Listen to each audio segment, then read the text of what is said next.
Tom cruise, Mike Tyson, mark Zuckerberg, Oprah Winfrey, ban Kingsley, Donald Trump, bill Clinton, Justin Trudeau, Leonardo D Caprio नेता से लेकर अभिनेता तक, इन लोगों में ना एक चीज कॉमन है। इन सब ने अपनी इंडिया विजिट के दौरान ताजमहल का दीदार किया है। ये तो वैसे कुछ ही चुनिंदा नाम थे, पर ये लिस्ट बहुत लंबी है, क्योंकि आम हो या खास, हर साल लाखों लोग ताजमहल की खूबसूरती को अपने कैमरे में और दिल में कैद करने आते हैं। ताजमहल के सामने अपने प्रेमी को प्रपोज करना भी प्रेमी जोड़ों की बकेट लिस्ट में हमेशा रहता है। तो आखिर कैसे ताजमहल बना पूरी दुनिया के लिए द सिंबल ऑफ लव? सफेद संगमरमर से बने इस मकबरे को कैसे मिला दुनिया के 7 अजूबों में सबसे ऊंचा मुकाम? आज infinitystream.tv पर हम यही पता करेंगे। आप देख रहे हैं द हिस्ट्री ऑफ ताजमहल। हर गुजरता कल इतिहास का हिस्सा बन जाता है। आपका बीता हुआ कल का दिन भी इतिहास बन चुका है, पर जो दुनिया की नजर में होता है कुछ खास, उसी का जिक्र करता है इतिहास। और ताजमहल न सिर्फ हिंदुस्तान के लिए खास है, बल्कि वर्ल्ड टूरिज्म के लिए भी एक माइलस्टोन स्ट्रक्चर है। यही वजह रही है कि यूनेस्को ने 1982 में ही इसे वर्ल्ड हेरिटेज साइट डिक्लेयर कर दिया था। तो चलिए अब इतिहास के पन्ने पलटते हैं और आपको आज से ठीक 392 साल पीछे ले चलते हैं। बुरहानपुर, सन 1631। मुगल बादशाह शाहजहां की सबसे अजीज बेगम मुमताज महल अपने 14वें बच्चे को जन्म दे रही थी। एक प्यारी सी बच्ची का जन्म होता है, पर अपनी बेगम की चीख सुनकर बादशाह उनके पास जाते हैं। मुमताज की हालत नाजुक थी और वो नहीं बच पाती है। बादशाह अपनी सिस्कियों के साथ ये डिसाइड करते हैं कि वो अपनी अजीज बेगम की याद में एक शानदार इमारत बनवाएंगे। एक ऐसी इमारत जो धरती पर स्वर्ग के बराबर होगी। ना सिर्फ ये अपनी बेगम के लिए बादशाह का इजहार इश्क होगा, बल्कि ये मुगल सल्तनत की ताकत को हमेशा के लिए बुलंद कर देगा। दुनिया जिसकी मिसाल देगी। लगभग 7 महीने बाद ताजमहल को बनाने का खाका तैयार होता है। शाहजहां की शाही सोच को हकीकत में तब्दील करने के लिए रॉयल आर्किटेक्ट्स को काम पर लगाया जाता है और ये तय होता है कि मुमताज का मकबरा आगरा, उत्तर प्रदेश में बनेगा। यमुना नदी का बहता किनारा उस वक्त पहले से बसा हुआ था। आसपास बस्तियां थी, बागीचे थे और चारों ओर फैली हरियाली ने आगरा को ताजमहल के लिए एक परफेक्ट साइट की जगह दिला दी। लेकिन जब ताजमहल बनकर तैयार होता तो यमुना किनारे वैसा कोई दूसरा स्ट्रक्चर नहीं होता और वो भीड़ में सबसे अलग नजर आता। मुमताज के मकबरे में क्या क्या रहेगा, इस पर भी बहुत ब्रेनस्टॉर्मिंग हुई। ये तय हुआ कि वहाँ बागीचे होंगे, मस्जिद होगी, बाजार होंगे और ये वो जगह होगी जहाँ हर कोई जाना पसंद करेगा। बात जब इसकी आर्किटेक्चर की आई तो इसके लिए पर्शियन, इस्लामिक, इंडियन और यूरोपियन स्टाइल का मिक्स्ड आर्किटेक्चर तय हुआ। बादशाह ने कहा कि ये मकबरा कुछ इस तरह बनना चाहिए कि ये दुनिया को मुगल वास्तुकला की याद दिलाता रहे। आगरा के जिस कंपाउंड में ताजमहल बनना था उसका ज्योमेट्रिकल प्लान बनाया गया और कंस्ट्रक्शन में बैलेंस बना रहे, इसके लिए पूरे कंपाउंड को 2 हिस्सों में बांट दिया गया। आज ताजमहल जहाँ खड़ा है वो इसका स्पिरिचुअल पार्ट है और इसके जो बागीचे है और आसपास का हरा भरा एरिया वो कंपाउंड का अर्थली पार्ट है। ऐसा इसलिए बनाया गया था ताकि जब कोई ताजमहल की ओर जाए तो उसे धरती से जन्नत जाने का एहसास हो। ताजमहल के आसपास जो स्ट्रक्चर है उसका ज्यादातर हिस्सा ईंट और सैंडस्टोन से बना हुआ है, जिस पर सफेद मार्बल की कारीगरी है। अगर आप ताजमहल जा चुके हैं तो आपने इसे जरूर से नोटिस किया होगा, या कभी जाएंगे तो इन बातों पर गौर कीजिएगा। इस आर्किटेक्चर में इंडियन ट्रेडिशन की झलक दिखती है। इसका सफेद हिस्सा स्पिरिचुअलिटी एंड प्योरिटी को दर्शाता है, तो लाल वाला हिस्सा वॉरियर्स और रॉयल्टी की पहचान है। लेकिन जो सेंट्रल स्ट्रक्चर है यानी ताजमहल, वो इस्लामिक आर्किटेक्चर पर बना हुआ है। 4 मीनारों के बीच खड़ा ताजमहल पूरी तरह से व्हाइट मार्बल यानी सफेद संगमरमर से बना हुआ है। संगमरमर एक पर्शियन वर्ड है जिसका मतलब है सफेद मार्बल। इन पत्थरों को आज के मकराना राजस्थान से आगरा तक 400 किलोमीटर की दूरी तय करके ले जाया गया था। आज के यूट्यूबर्स किशनगढ़ में जो व्हाइट डेजर्ट की वीडियोस दिखाते हैं वो दरअसल मार्बल कटिंग से निकला वेस्ट है। एक मार्बल डंपिंग यार्ड है जो प्री वेडिंग शूट का एक पॉपुलर डेस्टिनेशन भी है। खैर बात ताजमहल की हो रही है तो उसकी दीवारों पर आपको जो फूलों की कारीगरी दिखाई देती है वो इटालियन वर्क का नमूना है, जिसे पिएत्रा डोरा कहते हैं। इस फ्लोरल डिजाइन को बनाने के लिए सेमी प्रेशियस स्टोन का इस्तेमाल किया गया है। ये जन्नत में बने किसी शाही बागीचे की झलक जैसा है। ताजमहल को इस्लामिक आर्किटेक्चर की टच देने का काम इसकी दीवारों पर कुरान की आयतों को कैलीग्राफिक डिजाइन से पुख्ता करवाया गया। और क्योंकि इस्लाम में जिस जन्नत का जिक्र है उसमें 8 दरवाजे हैं, इसलिए इस मकबरे में बने कमरे ऑक्टेगनल या अष्टभुजाकार हैं। ताजमहल के सामने बने बागीचे 4 हिस्सों में बटे हुए हैं और इसकी दीवारों में जो बागीचे बने हुए हैं वो सेंट्रल एशियन हेरिटेज की याद दिलाते हैं। दीवार पर उकेरे गए फूल बिल्कुल फ्रेश दिखते हैं और फल भी वहीं बने हुए हैं जो कि बाजारों में बिकते हैं। साथ ही ताजमहल के आर्किटेक्चर में जिन कारीगरों ने अपना कंट्रीब्यूशन दिया है वो अपने काम में इतने माहिर थे कि उनकी बारीकी ताजमहल के हर जर्रे में दिखती है। जैसा कि हम जानते हैं ताजमहल को बनने में लगभग 20 साल लग गए थे, पर इसके पूरा होने से पहले ही ताजमहल में हर साल मुमताज की डेथ एनिवर्सरी सेलिब्रेट की जाती है। यमुना नदी के उस पार शाहजहां ने एक और गार्डन बनवाया था जिसमें एक पूल था। उसमें ताजमहल का परफेक्ट रिफ्लेक्शन दिखाई देता था। आर्किटेक्चर्स पिएत्रा डोरा के जानकार, कुरान की आयतों को कैलीग्राफी से आर्ट वर्क में तब्दील करने वाले लोग, मार्बल की कटाई से लेकर ईंट बनाने वाले मजदूर तक इस मास्टरपीस को बनाने में हजारों लोगों ने अपना कंट्रीब्यूशन दिया था।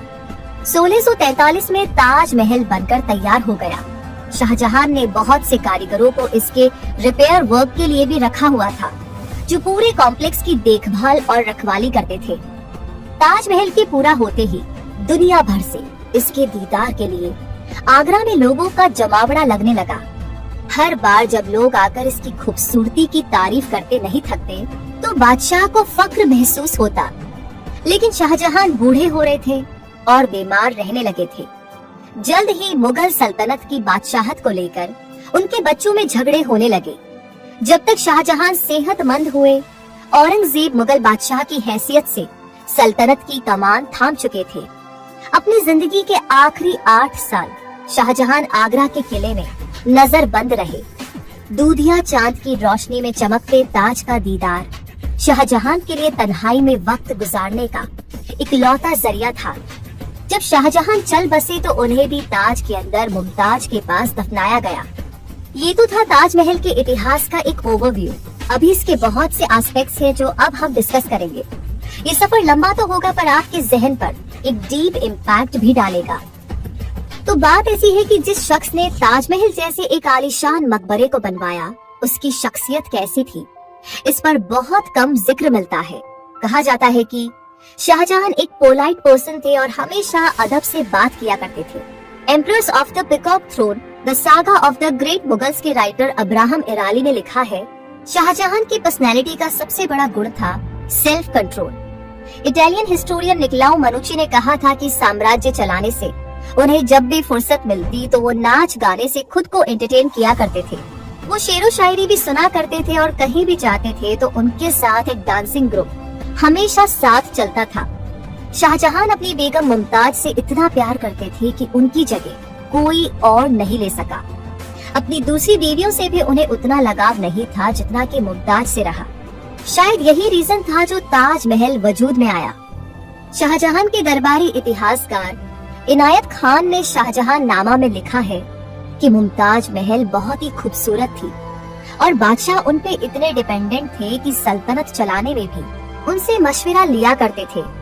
लेकिन मुमताज के साथ उनका ये सफर बहुत लंबा नहीं चला।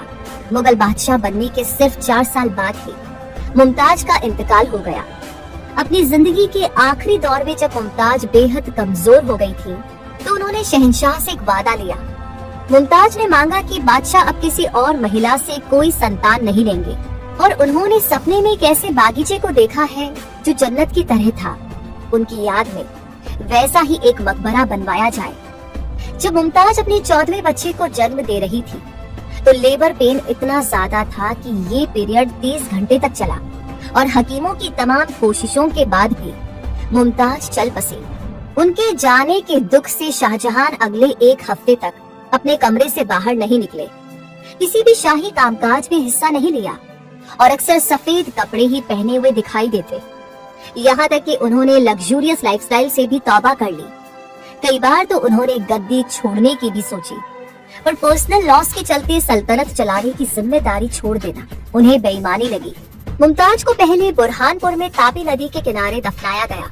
फिर 6 महीने के बाद उनके पार्थिव शरीर को आगरा लाया गया और 8 जनवरी 1632 में यमुना किनारे दोबारा दफनाया गया। बादशाह ने पहले तो बेगम के मकबरे को रोजाए मुनव्वरा नाम दिया था, जिसे बाद में ताजमहल कहा गया। ताजमहल को बनवाने की जिम्मेदारी मीर अब्दुल करीम और मुकम्मद खां को मिली। जहांगीर के दौर में मुकम्मद खां ईरान से हिंदुस्तान आए थे और शाहजहां ने उन्हें अपना कंस्ट्रक्शन मिनिस्टर बनाया था। 1642 में ये दिल्ली के गवर्नर भी बने और शाहजहां बाद में लाल किला बनवाने की जिम्मेदारी भी इन्हीं ही सौंपी गई। अगर आप कंस्ट्रक्शन वाइज एक कंपैरिजन करेंगे तो ताजमहल और हुमायूं के मकबरे में काफी समानताएं दिखाई देंगी, और ऐसा इसलिए क्योंकि हुमायूं के मकबरे से ही ताजमहल इंस्पायर्ड था। ताजमहल जहां बना हुआ है, सबसे पहले उस जमीनी हिस्से को फ्लैट किया गया और हजारों मजदूरों ने इस नायाब मकबरे की नींव खोदी। किसी भी नियर बाय रिवर के पास जब कोई कंस्ट्रक्शन करवाया जाता है तो इंजीनियर्स को ध्यान रखना पड़ता है कि नदी के पानी से बिल्डिंग को कोई नुकसान ना पहुंचे। ताजमहल के लिए भी यही बात मुकम्मल की गई। जून से सितंबर तक इंडिया में मॉनसून का सीजन रहता है। यमुना में अगर बाढ़ आती है तो बाढ़ का पानी ताजमहल को नुकसान ना पहुंचाए, इस बात का भी ख्याल रखा गया। ताजमहल का जो चबूतरा है जिस पर लोग चलकर इसकी खूबसूरती निहारते हैं, वो 970 फीट लंबा और 364 फीट चौड़ा है।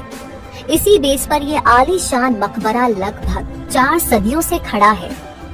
ताजमहल में लगे कुछ संगमरमर के टुकड़े इतने बड़े थे कि उन्हें आगरा तक लाने के लिए बैलों की फौज ने बहुत पसीना बहाया था।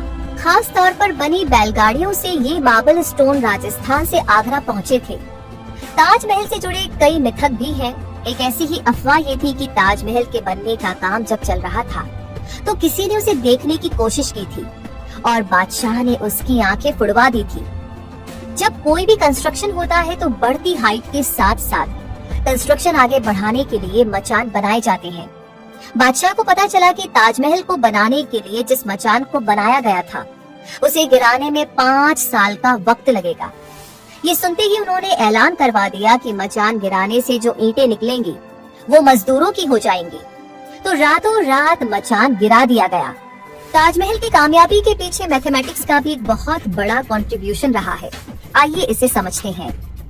करीब 16 साल की मेहनत और 20,000 मजदूरों का खून पसीना एक हुआ, तब जाकर वंडर्स ऑफ द वर्ल्ड में से एक ताजमहल तैयार हुआ। तभी तो अरिजीत सिंह ने गाना गाया है, सुनो ना संगमरमर की ये मीनारे कुछ भी नहीं है आगे तुम्हारे। एक दीवाना था में भी क्लाइमेक्स सीन ताजमहल के आगे ही फिल्माया गया है। ये सिंबल ऑफ लव तो है ही, पर इंजीनियरिंग की नजर से ये सिंबल ऑफ मैथमेटिकल सिमेट्री भी है। सिमेट्री का मतलब होता है समानता या संतुलन। एक वर्टिकल लाइन या सीधी रेखा जब किसी चीज के बीच से गुजरती है और उसे समान 2 हिस्सों में बांटती है तो उसे सिमेट्री कहते हैं। ऐसा करने पर वर्टिकल लाइन के राइट और लेफ्ट में हमें एक ऐसी हूबहू चीज मिलती है जैसे कि ताजमहल के मुख्य गुंबद को बीच से अगर एक इमेजिनरी लाइन खींचेंगे तो आप पाएंगे राइट और लेफ्ट वाला हिस्सा बिल्कुल सेम है। ताजमहल के एक साइड में जो मीनारे, गुंबद और खिड़कियां हैं, दूसरी साइड भी उनकी बनावट, लंबाई और चौड़ाई वैसी ही है। ताजमहल को बनाते हुए इसके ज्योमेट्रिकल डिजाइन पर इतना ज्यादा ध्यान दिया गया था कि इसकी एक ओर बनी मस्जिद और दूसरी ओर बना गेस्ट हाउस भी आइडेंटिकल है। ताजमहल की मीनारों में मैथमेटिकल एंगल भी है। बहुत ध्यान से देखने पर पता चलता है कि इन मीनारों को कुछ इस तरीके से बनाया गया है कि वो पूरी तरह से सीधी ना होकर थोड़ा बाहर की ओर झुकी हुई है। इस झुकाव को जानबूझकर बनाया गया था ताकि अगर कोई नेचुरल डिजास्टर हो या भूकंप आए तो मीनारे ताजमहल पर ना गिरकर बाहर की ओर गिरे। है ना कमाल की सोच। डॉक्यूमेंट्री में ये भी जिक्र आ चुका है कि ताजमहल की दीवारों पर कुरान की आयतों की एंग्रेविंग भी की गई है। इनको भी कुछ इस तरीके से बनाया गया है कि करीब से तो इन्हें पढ़ा जा ही सकता है, पर जैसे जैसे हाइट बढ़ती है तो ऊपर लिखे आयत भी विजिबल रहते हैं। साथ ही ताजमहल को बनाने के लिए द गोल्डन रेशियो कैलकुलेशन को यूज किया गया है। एग्जाम्पल के लिए अगर हम 1, 2, 3, 5, 8, 13, 21 और 34 को इन्फिनिटी तक लेकर आगे बढ़े तो आप देखेंगे कि हर number sum of previous 2 numbers है। जैसे 0 + 1 = 1, 1 + 1 = 2, 2 + 3 = 5, 3 + 5 = 8 वगैरह है। अब इसी तरह अगर हर नंबर को उसकी प्रीवियस नंबर से डिवाइड किया जाए तो आउटकम लगभग 1.6 आएगा। जैसे 3 को 2 से डिवाइड करने पर 1.5, 5 को 3 से डिवाइड करने पर 1.6 और 8 को 5 से डिवाइड करने पर भी रिजल्ट 1.6 ही आएगा। इसे फिबोनाची सीरीज भी कहते हैं, जहां अगर 1/1 का एक स्क्वायर शेप यूज में लिया जाएगा तो अगला शेप 2/2 का होगा, फिर 3/3 का होगा और आगे 5/5। इसी तरह बढ़ते हुए कुछ ऐसा शेप तैयार होता है। इस तरह की ज्योमेट्रिकल डिजाइन से हर स्ट्रक्चर को एक विजुअल अपील मिलती है और वो स्ट्रक्चर दिखने में बहुत ही खूबसूरत और परफेक्ट होता है। इस डिजाइन को ग्रीस के पार्थेनॉन, फ्रांस की नोट्रे दाम, इजिप्ट के पिरामिड्स में भी इस्तेमाल किया गया है और यही वजह है कि ताजमहल की खूबसूरती की दुनिया दीवानी है। तो ये तो थे कुछ साइंटिफिक एक्सप्लेनेशंस, पर ताजमहल से जुड़ी बहुत सी अफवाहें भी हैं। ताजमहल से जुड़ी जो सबसे बड़ी अफवाह थी उसे आप भी जानते होंगे। जब भी ताजमहल घूमने जाइए तो टूर गाइड्स भी यही किस्सा सुनाते हैं कि बादशाह ने ताजमहल बनाने वाले मजदूरों के हाथ कटवा दिए थे, पर इतिहास में इसका कोई जिक्र नहीं मिलता है और ना ही किसी हिस्टोरियन ने अपनी किसी किताब में ऐसे किसी इंसिडेंट को मेंशन किया है। ताजमहल में जो कुरान की आयतों की नक्काशी दिखती है उसकी जिम्मेदारी अमानत खान को मिली थी। ताजमहल पर बने फूल इतने असली दिखते हैं कि आपको उन्हें छूकर देखने का दिल करेगा। रशियन राइटर हेलेना ब्लावत्स्की ने भी कुछ ऐसा ही लिखा है। ताजमहल में लगभग 40 अलग अलग प्रेशियस और सेमी प्रेशियस स्टोन्स लगे हुए हैं। जैसे हरे रंग के जेड स्टोन्स को वाया सिल्क रूट चाइना से मंगवाया गया था। नीले रंग के पत्थर लापीज लजूली अफगानिस्तान से आए थे। फिरोजा पत्थरों को तिब्बत से तो मूंगा को अरेबियन सी और रेड सी से लाया गया था। एस्ट्रोलॉजर्स अक्सर लोगों को रूबी यानी माणिक पहनने को सजेस्ट करते हैं। ताजमहल में ये पत्थर भी लगे हुए हैं जो श्रीलंका से आए थे और येलो अंबर स्टोन्स बर्मा से मंगवाए गए थे। कैट्स आई यानी लहसुनिया पत्थर इजिप्ट से आए थे। उस दौर में नीलम को अनलकी माना जाता था, इसलिए ताजमहल में नीलम का इस्तेमाल ना के बराबर हुआ है। ताजमहल को बनाने में कितना खर्चा आया होगा? मॉडर्न डे में ये एस्टिमेट किया जाता है कि 1648 में ताजमहल जब पूरा हुआ होगा तब उसे बनाने में $32 मिलियन लगे होंगे, जो आज के हिसाब से लगभग $1 बिलियन है, यानी 800 करोड़ रुपए। इतिहासकार बताते हैं कि उस दौर में ताजमहल को बनाने की मजदूरी ही लगभग 50 लाख रुपए अदा की गई थी। हिस्टोरियंस को जो डॉक्यूमेंट्स मिले हैं उससे ये दावा किया जाता है कि शाहजहां ने लगभग 4 करोड़ रुपए खर्च किए थे, जिसका ज्यादातर हिस्सा शाही खजाने से खर्च किया गया था। किसी चीज को बनवाना ही काफी नहीं होता, उसकी मेंटेनेंस पर काफी खर्चा आता है। ताजमहल के रखरखाव के लिए शाही खजाने पर ज्यादा बोझ ना पड़े, इसलिए आगरा के आसपास बसे 30 गांवों से आने वाले टैक्स के पैसों से ताजमहल की मेंटेनेंस का फरमान जारी हुआ। शाहजहां के बाद जब औरंगजेब मुगल बादशाह बने तो उन्होंने अपने वालिद को कैद कर लिया। शाहजहां बूढ़े हो चुके थे और उन्होंने अपना आखिरी समय ताजमहल के दीदार में गुजारा। सन 1666 में उनका इंतकाल हुआ। उनकी बेटी जहां आरा ने औरंगजेब से गुजारिश की कि अब्बू को शाही विदाई मिलनी चाहिए, पर औरंगजेब नहीं माने। शाहजहां को उनकी बेगम मुमताज के पास दफनाया गया। मुगल सल्तनत का जब सूर्यास्त हुआ तो हिंदुस्तान की हुकूमत लगभग अंग्रेजों के हाथों में जा चुकी थी। उन्होंने ताजमहल जैसी पाक जगह को अय्याशी का ठिकाना बना दिया। ताजमहल के आसपास हनीमून कॉटेज बना दिए गए, गार्डन्स में पिकनिक मनाए जाने लगे। ताजमहल में लगे अनमोल रत्न और पत्थर, बेशकीमती कालीन और नक्काशियां गायब होने लगी। विलियम बेंटिक जब ब्रिटिश गवर्नर बने तो ऐसी अफवाह भी उड़ी कि वो ताजमहल को गिराकर उसके मार्बल स्टोन्स की नीलामी करेंगे। 1857 के पहले इंडियन वॉर ऑफ इंडिपेंडेंस में अंग्रेज सैनिकों ने कई इमारतों में तोड़फोड़ की, पर खुशकिस्मती से ताजमहल बचा रहा। लेकिन कुछ ब्रिटिश गवर्नर्स भारत की वास्तुकला को बचाने में भी रुचि रखते थे। लॉर्ड कर्जन भी ऐसे ही थे और उन्होंने ताजमहल की मरम्मत पर खर्च भी किया। किसी भी जंग के दौरान हेरिटेज मॉन्यूमेंट्स और साइट्स को नुकसान पहुंचने का खतरा सबसे ज्यादा होता है, इसलिए उनकी सुरक्षा को तवज्जो दी जाती है। ऐसा ही कुछ ताजमहल के साथ भी था। जब दुनिया के 7 मशहूर अजूबों में शुमार ताजमहल को बचाने के लिए भी उसे बांस के मोटे लेयर से ढक दिया गया। वर्ल्ड वॉर 2 के दौरान हवाई हमलों से ताजमहल को बचाने के लिए भी ऐसा ही किया गया था।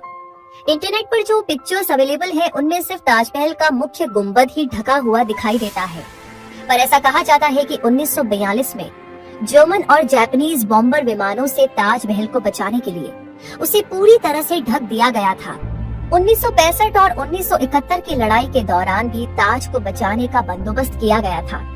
1965 में तो एक बहुत बड़े काले कपड़े से ताजमहल को ढकवा दिया गया था ताकि रात को चांद की रोशनी में ताजमहल न जगमगाए और दुश्मन की नजर से ओझल रहे। अगर आज की सिक्योरिटी की बात करें तो CISF के जवान ताजमहल की सुरक्षा में दिन रात तैनात रहते हैं। साथ ही लोकल पुलिस फोर्स की भी ड्यूटी लगी रहती है।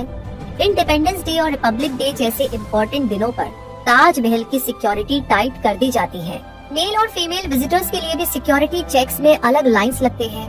अगर आप ताजमहल देखने जा रहे हैं तो अपने साथ गवर्नमेंट ID जैसे वोटर या Aadhaar card, PAN card, driving licence या पासपोर्ट भी कैरी कर सकते हैं। इंडोर गेम्स जैसे playing cards, snakes and ladders, ludo या फिर बैट बॉल्स, रैकेट्स या दूसरे आउटडोर गेम आइटम्स भी अलाउड नहीं है। किसी भी टाइप का हथियार, smoking items, headphones, food items, chewing gum, चाकू, छुरी, electric goods, wires, mobile chargers, tripods, laptops, MP3 music player, flash lights जैसी चीजें ताजमहल कॉम्प्लेक्स में प्रतिबंधित हैं। विजिटर्स अपने साथ मोबाइल कैरी कर सकते हैं पर बड़े बैग्स भी अलाउड नहीं है। अपना सामान रखने के लिए गेट पर लॉकर फैसिलिटी है तो आप उनका इस्तेमाल कर सकते हैं। साथ ही ताजमहल कॉम्प्लेक्स में शोर मचाने पर भी पाबंदी है क्योंकि ये एक मकबरा है और इसके अंदर मस्जिद भी बनी हुई है। कोशिश करें कि आपसे ताजमहल की दीवारों को नुकसान ना पहुंचे, क्योंकि अगर कोई ऐसा करता हुआ पाया गया या दीवार से कुछ खुरचने की कोशिश करता मिला तो उसे पनिशमेंट भी हो सकती है। विजिटर्स अपने साथ पानी की बोतल ले जा सकते हैं। बहुत से लोग कहते हैं कि ताजमहल को अच्छे से देखने के लिए टूर गाइड लेना हेल्पफुल रहता है क्योंकि वो आपको सही जानकारी तो देते ही हैं, साथ ही आपको सही टाइम पर सही जगह दिखाते हैं ताकि आप टाइमली अपना विजिट पूरा कर सके। दिव्यांग लोगों के लिए व्हील चेयर्स भी अवेलेबल है तो जरूरत पड़ने पर आप उन्हें ले सकते हैं। और इतना याद रहे कि ताजमहल एक मकबरा है और रिलीजियसली एक पवित्र स्थल है, ना कि कोई पिकनिक स्पॉट। तो ताजमहल विजिट करते हुए आपका पहनावा भी वैसा ही हो जो वहाँ के एम्बियंस को कॉम्प्लीमेंट करे, क्योंकि ताजमहल एक हेरिटेज साइट है तो आज भी इसकी मरम्मत का काम जारी है।